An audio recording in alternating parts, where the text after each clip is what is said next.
and to advance the goals of this. Support units across the country, mostly in most provinces, a few of the provinces share support units, are here to essentially help health researchers and members of the public and community to partner together in patient-oriented research. Next slide. So what is patient-oriented research? So rather than being a specific methodology, patient-oriented research is sort of more of an approach to research that can be applied in all sorts of ways to all health research projects. And it's about engaging as partners, patients, caregivers, and family members throughout the research process. This can mean everything from co-applying for grant funding to working together on analyzing results to collaborating on sharing the results of the research. And in various ways, working in a patient-oriented way can help to improve patient outcomes, improve quality of care, and ultimately improve the patient experience. Next slide. And the principles of patient-oriented research are really these four. This is from CIHR, just the idea of inclusivity, offering support, engaging in a way that is mutually respectful, but ultimately really co-building research together. It sort of transforms the role of the community and patients from sort of an object of study for health research projects to partners on the study as equal and active members of the research team. So with that little introduction, I'll pass it off to Sarah Robbie, who will talk to us today about what we've learned about engaging youth in mental health research. Perfect. Thanks so much, Paul, and good afternoon, everyone. So I guess I'll just take this time to give a brief introduction to myself. So my name, again, is Sarah. I'm a first-year master's student, also with the Community Health Sciences at the Department of Community Health Sciences with the Cummings School of Medicine. And my supervisor, I guess, for this work, but she's now my co-supervisor for my thesis, is Dr. Maria Santana, who I'm fortunate enough to say is I believe she's the patient engagement lead for AbSPORU. So yeah, I'm excited to share some of the work that we've created. So I'll just go to the next slide, or Sadia, if you don't mind. Perfect. So first, talking big picture, patient engagement in mental health has garnered increasing support in academia, but significantly lags in pediatric settings. An apprehension to youth engagement often relates to assumptions that youth participation is more challenging, having to maneuver system-level roadblocks, including research ethics board issues of consent in youth and a general lack of institutional support. There's also practical issues to consider, such as research feelings of self-efficacy when working alongside youth, difficulties accessing youth for recruitment, and a lack of funding for youth engagement activities.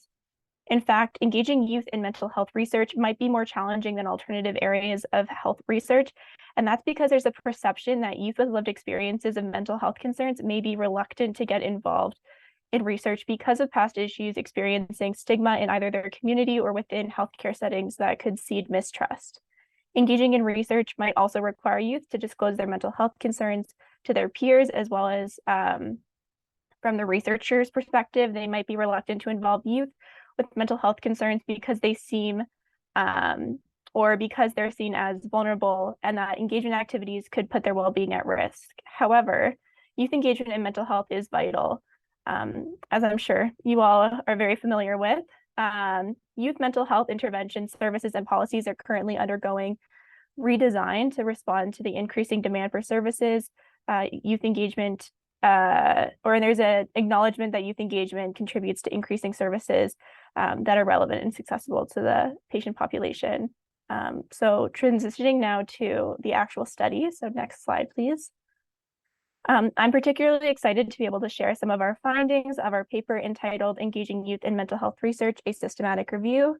And so to briefly explain why we conducted the systematic review, our team is currently working on a much larger child and adolescent mental health patient-oriented research project where patient engagement will be foundational to performing this work. And we undertook this review specifically to inform our approaches to patient engagement for these subsequent studies, as well as to assist any other research teams that may be pursuing similar work. Next slide. Perfect. So as well, the purpose of this review was specifically to learn more about youth engagement in mental health research, assessing the extent to which it's currently being done, the impact it has had on researchers and patients, the successes and challenges encountered by researchers doing this type of engagement, and also to provide recommendations for researchers based on learnings from the included studies. And in the interest of time, I'll specifically be discussing the challenges, facilitators, and recommendations that were generated from this review. But to read more about possible impacts of youth engagement in mental health, something I'm sure, again, you guys are very familiar with, please do take a look at our article. So that's just some shameless self-promotion. But next slide, please. So we conducted a systematic review, using what's called a meta-aggregate approach to qualitative synthesis. And to do this, we searched 3 databases. So we looked at Medline, Embase, and PsycInfo for articles where youth between 10 and 25 years of age were actively engaging in mental health research at the micro, meso, or macro level. Regarding inclusion criteria, studies had to describe at least one research activity that the youth were involved with, as well as at least one impact that youth engagement had on the project. Lastly, to try and limit any sort of heterogeneity where we could, all included articles had to be set in a publicly funded health system, as seen in the Canadian context, and this primarily meant that articles performed in the US were excluded from our study. So following data synthesis and extraction, we identified 16 articles which described 14 different studies, and this just means that there were 2 instances where 2 articles are written about the same study, or the same base study. And it became readily apparent when analyzing these articles that youth engagement is becoming more and more mainstream. And as you can see in the bar chart presented on the right side of the screen, the earliest article that we pulled citing youth engagement in mental health research was just published in 2014, with a rapid increase in publications from 2020 to 2021. And furthermore, as this search was performed in March of 2022, it's likely that the number of relevant articles published last year is actually much higher. We may want to do another search to see kind of what that number looks like. And regarding the geographic location of included studies, 6 were from Canada, 8 were from the United Kingdom, 1 was from Norway, and 1 was from Australia. Next slide, please. Oh, one more. Perfect. So to provide a brief overview of the included study characteristics, the ages of youth included in the studies are between 9 and 25 years of age. However, most engaged youth were above the age of 16. As well, 12 of the 14 included studies listed lived experience with mental health conditions as a prerequisite for youth engagement. Lastly, when examining the rationales for these studies, only 5 identified principles of equity, diversity, and inclusion as priorities among the research team. And regarding the methods employed for youth engagement, again, visualized on the pie chart to the right side of the screen, 5 studies utilized youth research advisory councils, 3 incorporated youth in the research team as partners, and 6 used a combination of these 2 approaches. So for example, studies may have worked with youth partners throughout the entirety of the research lifecycle, but specifically would have consulted with a research advisory team for bigger study decisions. Next slide. Perfect. So in systematic reviews, it's standard practice that all included articles will undergo quality appraisal, in which we score the quality and methodological rigor of the research using standardized tools. In our case, however, we were less concerned with the actual quality of the research methods and were more interested in assessing the extent to which youth engagement was being seen and conducted in these studies.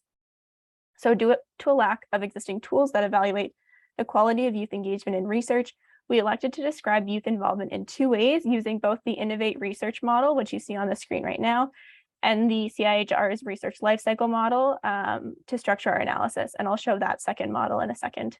So regarding the innovative research model, as you can see, there's 4 different types of participation that fall along a continuum of passive to active engagement.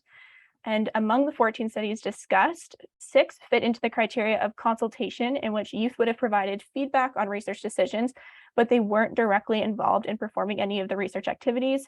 Alternatively, 7 studies demonstrated partnership, where youth would have collaborated with researchers as equal members of the research team in some context.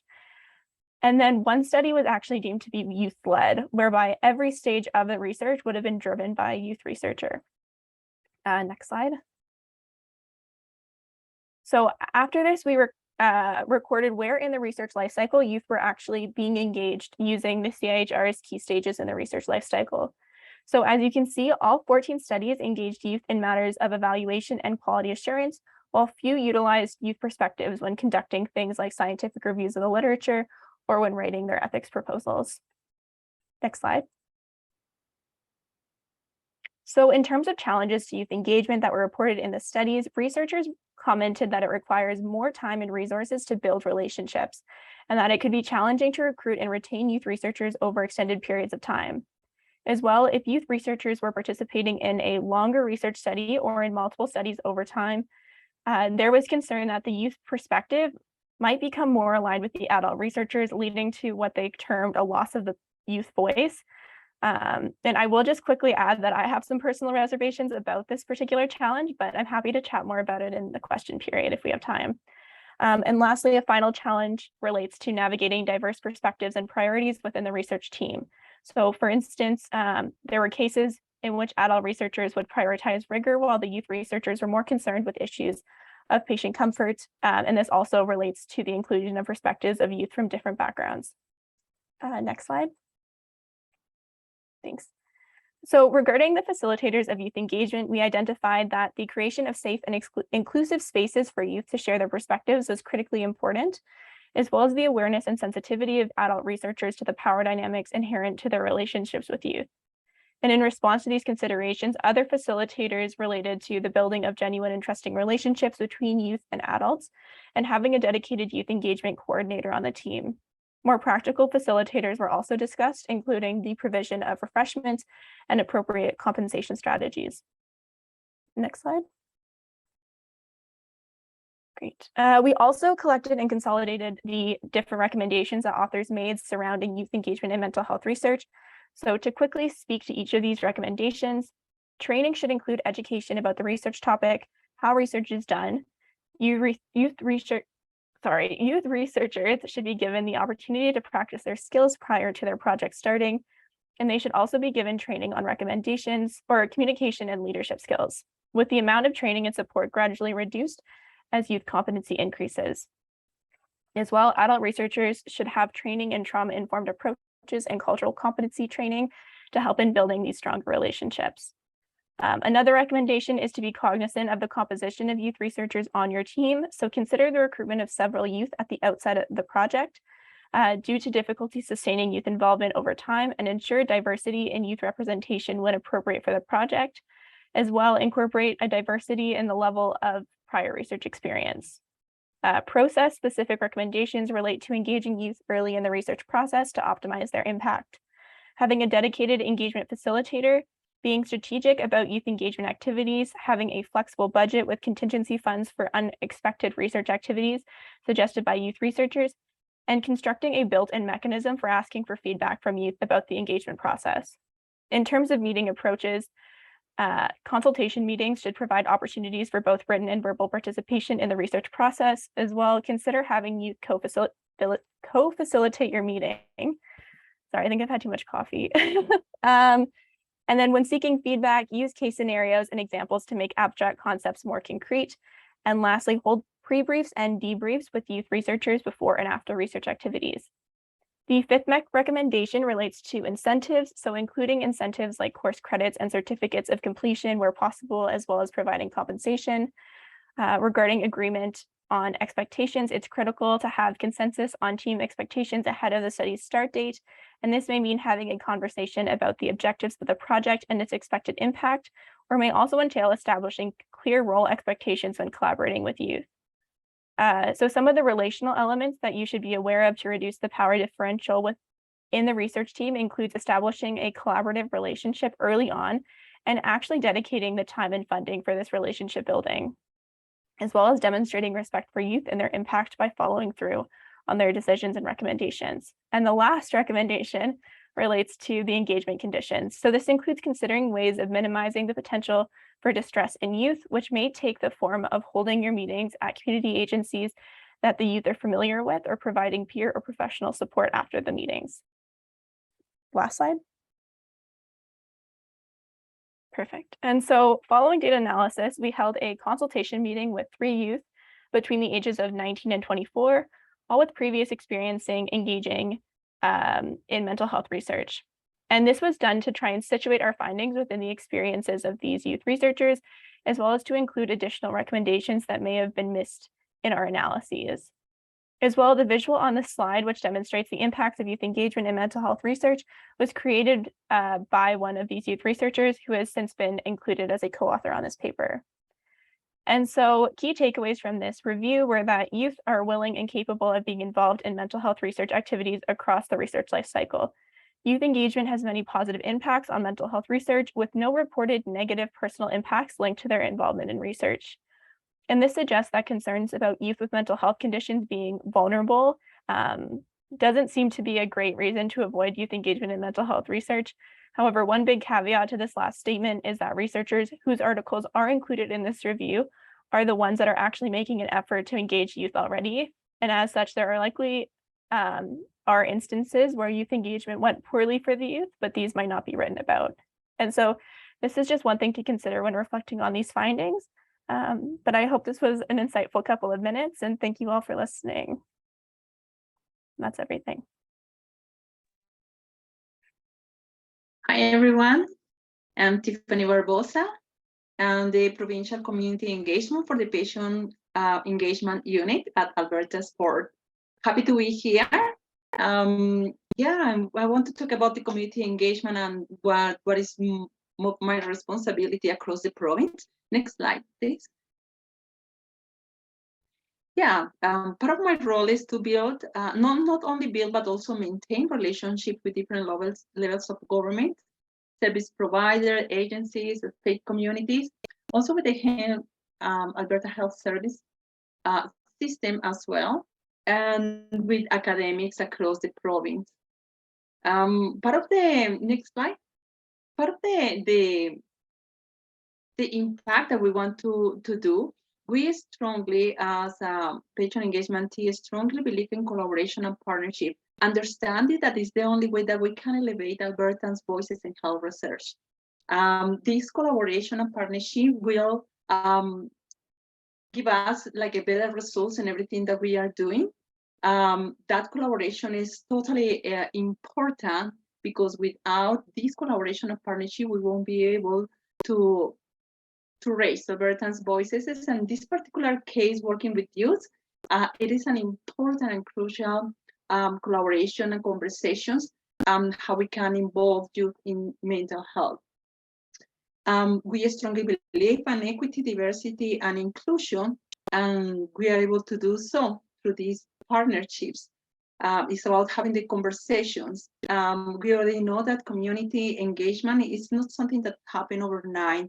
We have to take the time to have the conversations, to have a coffee sometimes, or lunches, and to see what we are doing and how we can collaborate, and always exploring for collaboration or for a partnership, because what we want to create is great impact and to be and to see more sustainable situations in health research. We need a sustainable system that will help us as a community. I want to provide some of the examples of the experiences that we as a patient engagement team did in 2019. Next slide, please. This is something that happened here in Calgary in the school division. A 9-year-old girl took away her life, and after 3 weeks of investigations, they disclosed the information on the TV and different kind of media. Of course, as a community, we were shocked. I myself, an immigrant, I do understand sometimes the challenges that our immigrant youth they face at the school division. She was targeted for a bullying group, and then she decided just to take away her life. So it was impacting news for us, and we as a community came together, especially the immigrant sector. We make a call of action, and 25 organizations attend that call of action, and to see what we can do to tackle this situation and how we can build awareness, but also to remove stigma that is very common in the immigrant community.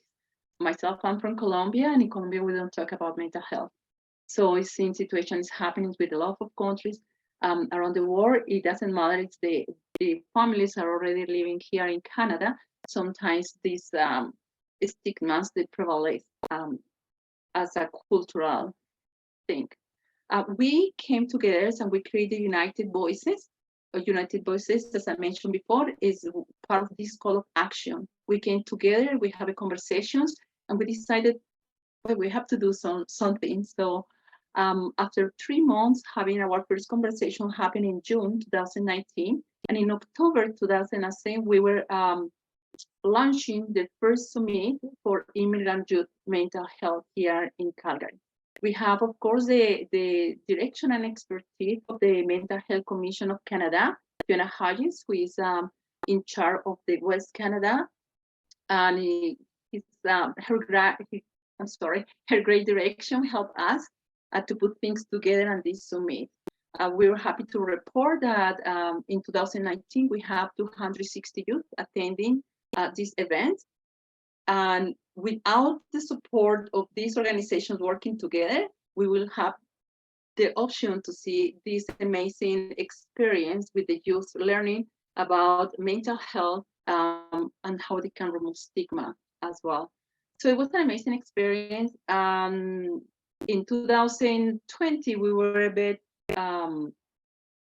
just thinking about what is going to happen with the COVID and how many kids will attend and this summit. I was planning November 2020, and we were super surprised. We have around 450 attendees in the Zoom meeting, and we have 3,500 following Facebook Live. So it was an amazing experience that we were not prepared for that, but we're super happy when we saw the results and the engagement and the need of the access information about mental health. Of course, collaboration and partnership is crucial when you are working with immigrant youth. We have to be aware about the barriers and challenges, and language is one of the big barriers sometimes that we want to encounter. We create this an amazing partnership. Inga is part of this collaboration and partnership, and they were providing support in different languages during the summit. We're still doing the summit, and we will happy to share with you guys the summit that will be running this year. It will be hopefully in November, but we will be keeping updates. Well, through collaboration and partnership, after this summit happened, the first summit in 2019, we have a conversation in our team, in the patient engagement team, and to decide what we can do, something else. Maria Santana, who is our provincial lead, came with the idea to do something more like provincial level and to understand and to elevate immigrant youth voices in mental health. And next slide, please. And I just want to mention that Brian is still, he was part of our team years ago, and he was super involved in this project. I want just to mention that because I want to acknowledge the hard work and the time that we had to put together to reach organizations across the province. Brian was really involved in the ethics part and writing the partnership explainer. Sometimes it doesn't happen in one conversation when you are building these relationships and looking for partners for a particular study. Sometimes you have to have 2 or 3 conversations. And after the conversation, we were able, Brian and myself, to meet with them and to share the partnership explainer. That partnership explainer is a very important document because it's a mutual benefit that we are looking here. Every time that we are talking about collaboration and partnership, has to be a win-win situation. And we have to also, as a part of this partnership explainer, we were very clear.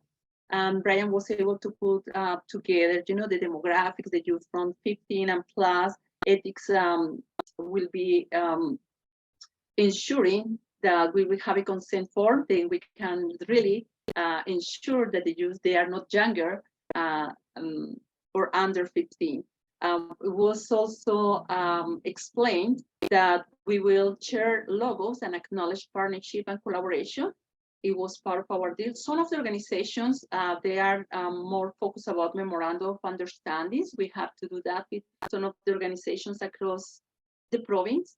And I think that one of the important things is that the report of this study, it will be shared with our partners and with the community as a whole across the province.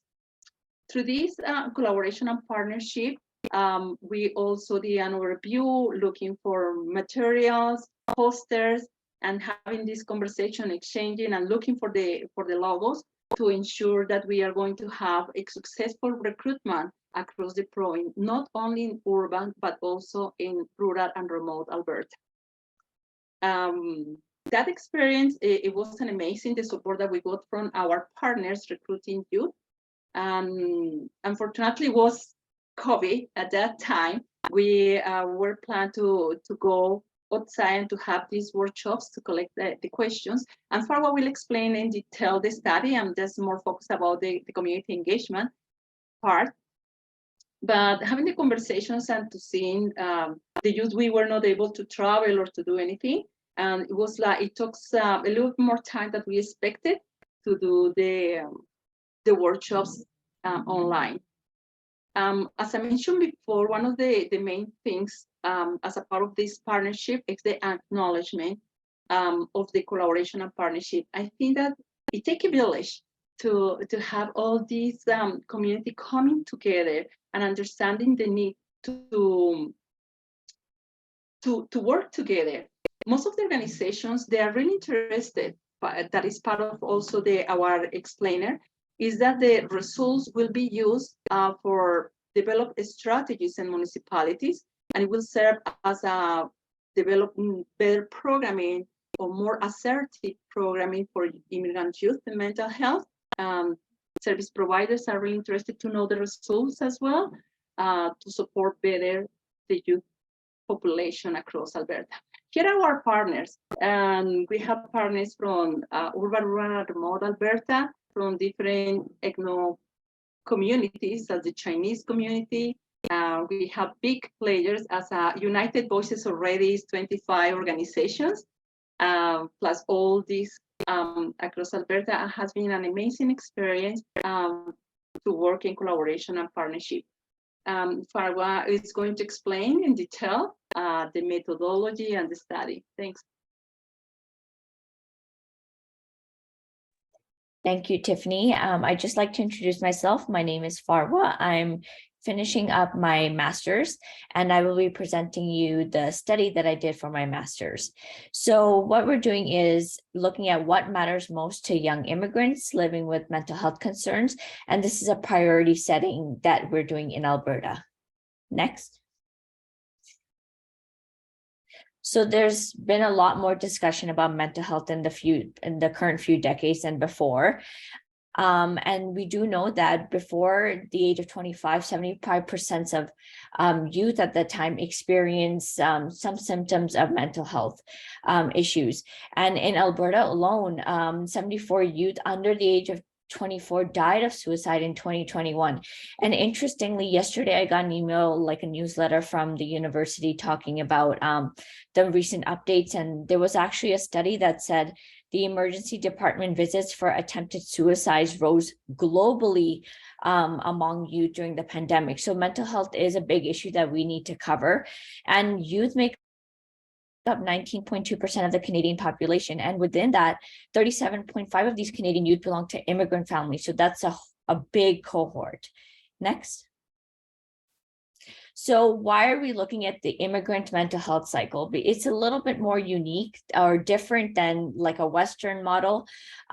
Youth experience stigma.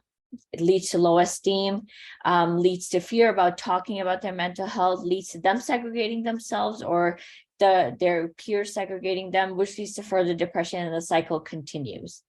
Next. So why is mental health so poorly addressed within immigrant households? Simply, they're just not open to discussing concern. There's also the concept of shared shame, where if I have a mental illness, my parents are embarrassed too, my siblings are embarrassed too. We're all sharing the shame of having mental health difficulties. Perhaps depression is considered weakness or laziness. And sometimes seeking out Western mental health professionals is defiant to their cultural background. They'd rather go to a religious a figure who can help them with their own culture. And then, as Tiffany discussed, there's a barrier of language and discomfort. If you don't resonate with the person and there is a language barrier, you don't know how to articulate yourself or even get the help that you need. Next. So the aim of this study was to give immigrant youth in Alberta specifically the opportunity to tell us what matters most to them. What are their main priorities that they would like addressed for mental health? And so because of that, we get with the results, we can use and inform healthcare policies to create better improvements for mental health for immigrant youth. Next. So I will discuss this in more detail, but the approach that we used was the James Lind Alliance approach, and that is ranking the utmost priorities that the participants have. And then after the James Lind Alliance approach, which I will explain the next slide, we did another sort of focus group called the nominal group technique, just to bring it all together and get a consensus of mental health prioritization. Next. So essentially what we did was, with those organizations that Tiffany showed in her presentation, we contacted them with a survey that had a text box in it for youth, immigrant youth, to ask a question. It could be any question relating to mental health. So we got almost 100 unique questions from these youth. And so then what we did was we combined similar questions, such as if there was 2 or 3 questions about stigma, we would combine them to have like a cohesive question. And so out of those combinations, we came up with 25 combined questions, which in the blue, as you see, the priority stage, we held 13 focus groups all across Alberta. So in small towns like Brooks, which was in person, to the Chinese Benevolent Society, which was in Edmonton, to Red Deer. So we really tried to encompass all facets of Alberta. And we held those 13 focus groups in which the youth prioritize their top 10 mental health priorities. We did data dissemination, and then we did a nominal group technique, which I will talk about further. Next. So these were the 25 questions. I know it'll be too quick to read all of them, but these were the 25 questions that we had that we presented to the youth in the focus group. And the ones circled are what the youth chose as a priority. So next slide, please. So for the focus group rankings, which had youth between the ages of 15 to 25, self-identified as immigrants, their first most important priority was to ask how mental health can be improved. And then the second was how does it affect education, employment, job opportunities? How can communities address the stigma? What factors make mental health worse? And how they can support someone struggling with mental health. Interestingly, next. In the nominal group technique, which was a final focus group, we had specifically adults over the age of 18, and they were patient partners, some were community organization coordinators. And so we wanted to see what they think are the priorities. And they had completely different priorities. They were more focused on how can schools be better for these youth with mental health issues? How can we look at this upstream? So it was very interesting to see the difference between like community organizers and patient partners, what they prioritize compared to what youth prioritize, which is very interesting to see. It contrasted a bit, but the common question that they both had was how isolation is impacted because of COVID in youth. So that was something that both adults and youth had in common. Next. So this is just a quote. I'm not going to read the whole thing. Pretty much the participant is talking about how they feel discouraged when they don't get the mental health supports that they need. They feel disappointed and then they don't reach out. And so that creates like another barrier for them to get the mental health that they need. Next. So in conclusion, we're not going to look at the all 10 top priorities. We're going to titrate it to 5. The 5 most important priorities that the youth provided us. We wanted to create an inclusive, respectful, and acknowledging environment. So all their opinions counted, because we want to output the findings that we had so that community organizations can have better resources, schools, policymakers can create better resources. The one limitation was because we did the focus groups mainly online, the youth would sometimes not be as engaged, their camera won't be on, so we can't really observe these nonverbal aspects of the focus group. And sometimes they would only type in the chat, they wouldn't speak. So that was kind of a limitation of our study, but that was because of COVID. And even if we didn't have COVID, going to all these different locations in Alberta would pose as a limitation. Next. So yeah, I'm just writing up my thesis right now. I'm going to have a manuscript style chapter, which hopefully will be published. And then my research is informing like relative grants. There's a new mental health facility that opened up in Calgary called the Summit. And so there's some research grants for that, which we're doing. And just like implementing better resources for our immigrant youth with what we've heard from them so far. Next. And so if anyone's interested, all you got to do is Google my name and the 3MT. I did a 3-minute thesis video on this, just encompassing it all in 3 minutes. If you guys are interested, please watch it. But yes, thank you. Thank you, Farwa. So hi, everyone. My name is Sadi. I'm going to close off our presentation here to talk a little bit about myself and our team. So my name is Sadi, and I'm the research associate for the Alberta AbSPORU Support Unit Patient Engagement Team. Within our team, my role is to support researchers and patient partners in working together from the beginning of projects till the end. And so Sarah had mentioned the research life cycle. So we go through these, we provide resources for researchers, we help to develop their patient engagement plans, provide them with resources and support to develop and to build their patient advisory councils, patient and family advisory councils. We can also support conducting patient engagement evaluations to understand what worked well within working together or what can be improved. And so I'll go through a little bit about what sort of resources we have available and how you can reach us. So all of our resources and our page is the absporu.ca website. So on this page, there are different tabs. So our patient engagement team is one of the teams of the AbSPORU unit. There's also the data and research services team, where you can request for data support, as well as our learning health systems team, where you can ask for implementation and knowledge translation support. Within our patient engagement team, we have a patient engagement tab where we have resources available for you on different guidelines and resources on developing your patient advisory councils or getting started in patient-oriented research.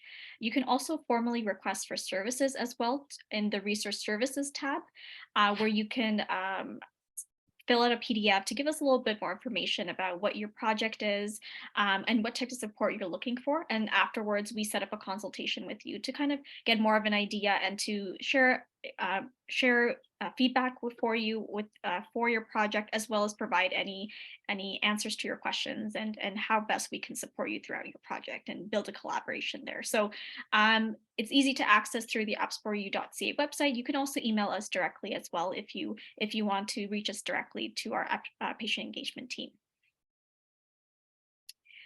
One of the main things that we also help to do is to support recruitment of patient partners. And this is done through our Albertans for Health Research website. We also have a collaborative council called Albertans for Health Research, where we meet on over the year around 4 times to really talk about different research priorities that matter to Albertans.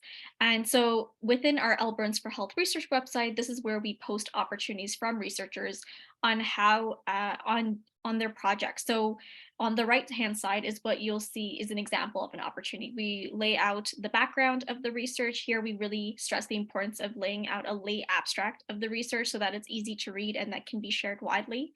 We also encourage researchers really to think about what are the roles and responsibilities that you anticipate you would like your partners to have, and who are you exactly looking for, the time commitment as well. So is it going to be once a month meeting, and how many hours per meeting, and over how long period? So this opportunity here, they're planning to meet over a 3-month period, and the whole entire project is anticipated to be 10 hours. We also encourage compensating your patient partners as well, as they are joining your teams as members of the team rather than participants. And so we typically recommend $25 per hour, and we have a guideline research document that we can share with you as well, which has more information about compensation for partners. And so there's that's also included as part of the posting. And what we do is we distribute this amongst our networks. As you heard today, Tiffany is our community engagement coordinator. So we also partner with our community organizations and share opportunities through them as well. Our AbSPORU team also oversees the PACER program, which is a certificate program that's offered through the University of Calgary Continuing Education. It's a 12-month program that is taught by one of our team members.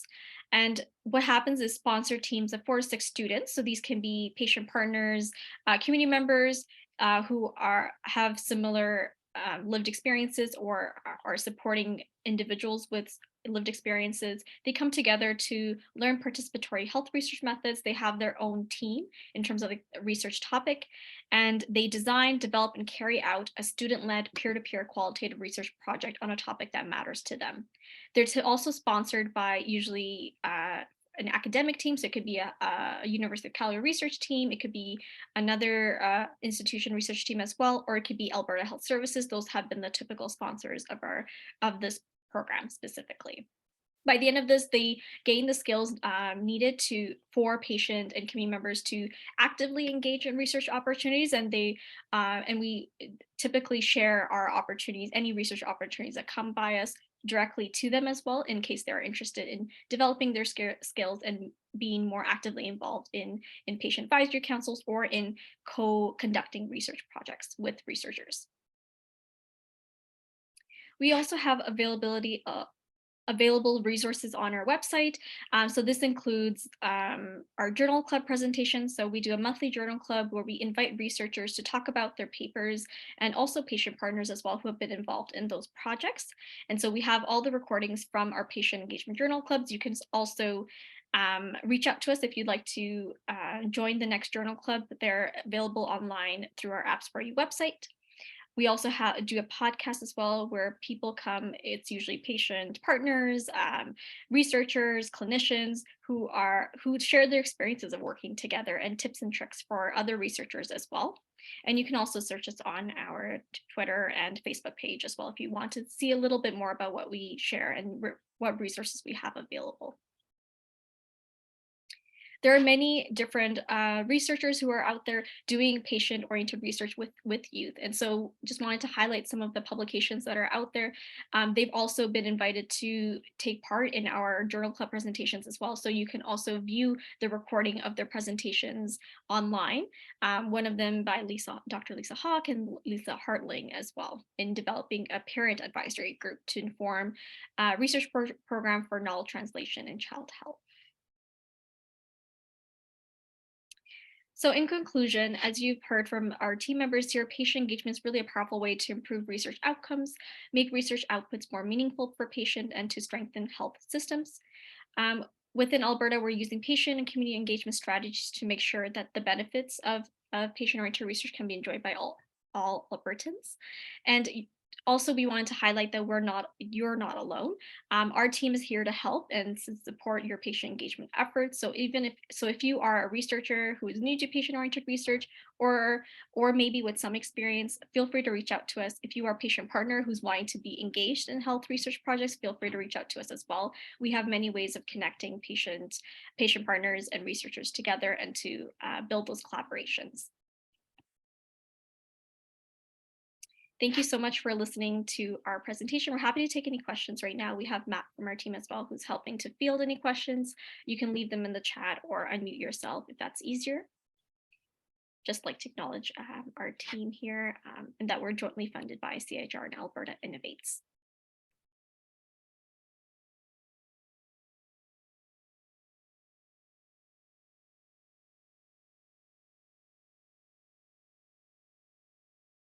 Yeah, so as Sadia mentioned, if anyone has any questions for any member of the team, feel free to unmute yourself.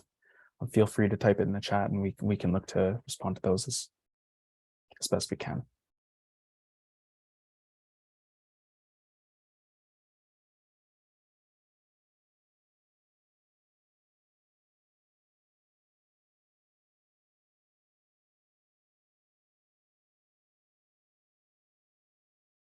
I have a question specifically about this presentation and where the recording will be posted. Josephine or Sadia, I don't know if either of you could speak to that. Yeah, so I am recording this session, so we can definitely follow up with all of the attendees of this webinar and share the recording with you afterwards.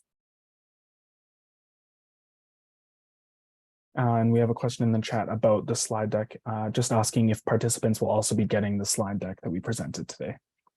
We'll be sharing with you the recording, which includes like our presentation along with the slide deck.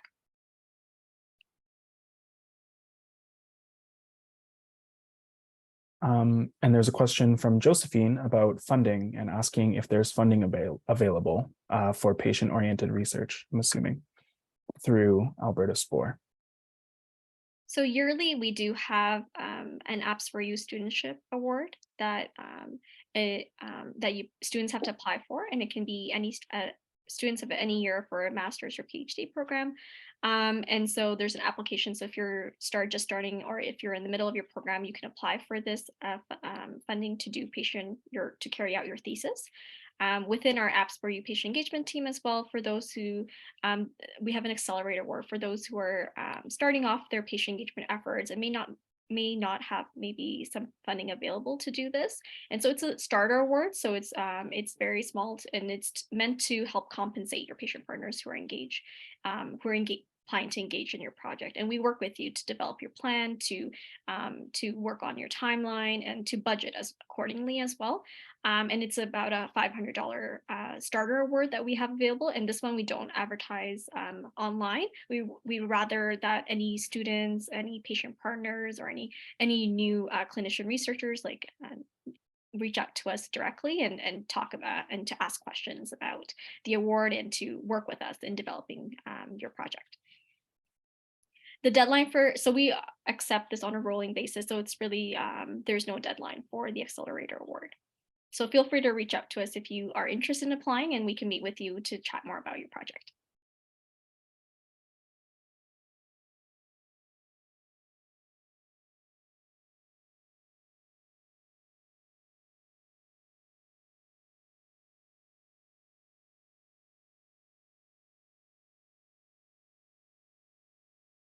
Give people about a minute to type out any last minute questions that they have for the team. If there are no other questions, thank you everyone for attending. Thank you everyone for listening and engaging in the presentation. And we hope that it was useful for you and that you're excited to begin your journey with patient-oriented research. Feel free to reach out at any time. We're here, as Sadia said, as everyone else said, we're here to support you in your journey through patient-oriented research. And so if that's everything, thank you again and take care. Have a good afternoon. Thanks so much, everybody. Thanks, everyone. Bye-bye.